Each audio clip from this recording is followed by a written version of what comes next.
Hi, இந்த பாட்டு உங்களுக்கு பிடிச்சிருந்ததுன்னா கமெண்ட் பண்ணுங்கள்.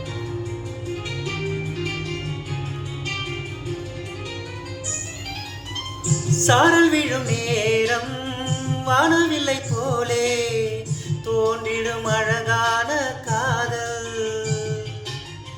ஓசையின்றி வந்து உள்ளுக்குள்ளே வாழும் இளமையின் சங்கீதம் காதல்.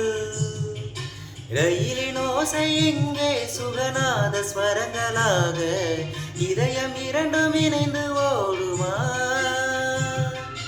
பழகு பாதம் பார்த்து அவள் சுப்பிரபாதம் பாட சினுங்கும் கொலுசு சுருதி சேர்க்குமா?